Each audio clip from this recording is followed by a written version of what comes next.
دوست عزیز، اینجا رو خرگاه سنگ میگویند، به خاطر شاید همین سنگ ها به مثل خرگاه هست.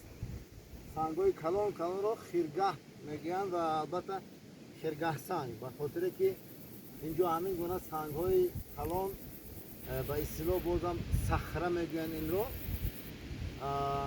ما در اینجا قرار داریم و البته نمیدونم این زیبایی رو شما چگونه قبول کردید، اما من به این زیبایی ها ایجاد کرده نمیتوانم.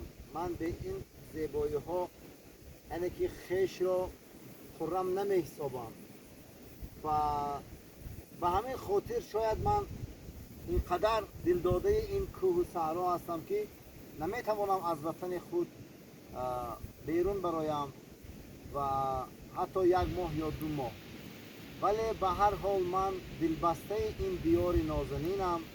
تمنا میکنم که تمام تاجیکستان همین گونه زیبا و همین گونه معطر و مثل که اینجا یک بوی خوش بر دماغ ما میرسد همین گونه باشد.